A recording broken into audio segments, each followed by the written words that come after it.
It's not that easy to categorize jobs. But here's a categorization scheme that's kind of general, but that's actually accurate. Okay, so the first dimension is complexity. Jobs range from simple to complex. A simple job is one that you can learn and then repeat. Okay, you don't need high levels of cognitive function for a simple job. If you have high levels of cognitive function, you'll learn the job faster. But once you learn it, you won't necessarily do it better.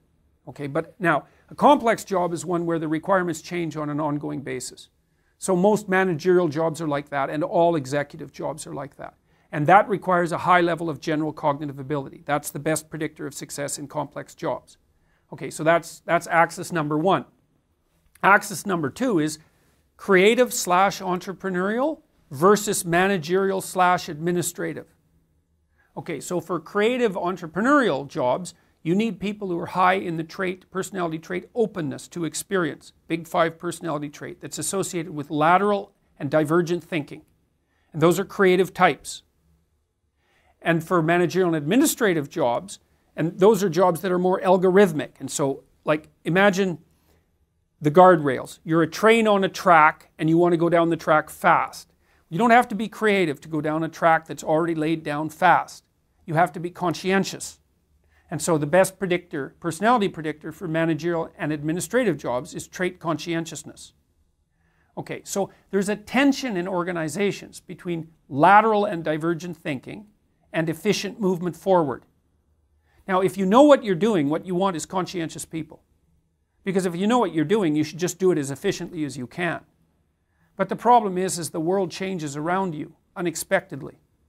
And so if you don't have people who can think divergently, when the marketplace shifts on you, which it most certainly will, then you don't have anybody who can figure out where to lay new tracks. Now, it's really, really difficult for people, for corporations to get the balance between the entrepreneurial creative types and the managerial administrative types correct. And what I think happens, and I don't know this for sure, and the research on this isn't clear yet, what seems to happen is that when a company originates, the creative entrepreneurial types predominate.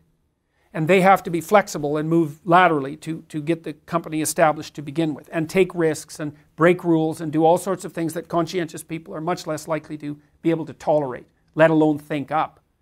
But as the company establishes itself, the managerial administrative types pour in and take over. But if they take over too much, then the company gets so rigid it has no flexibility. Okay, so the first thing you need to do to manage a large enterprise is to understand that these are actually different people. Okay, so first of all, everyone is not creative. That's a lie. So we established this measurement instrument called the Creative Achievement Questionnaire, which is very widely used in creativity research now. Okay, and what you see, so what it does is it breaks down creativity into 13 dimensions: entrepreneurial, architectural, literary, dramatic, inventions, etc., business. You can imagine painting, etc. You imagine the 13 potential dimensions of creativity. And then it ranks order levels of creativity from 0, I have no training or talent in this area, to 10, I have an international reputation in this area. Okay. And then we plotted the scores. Okay. This is the distribution. Okay. It's not a normal distribution. 60% of the people who take the Creative Achievement Questionnaire score 0.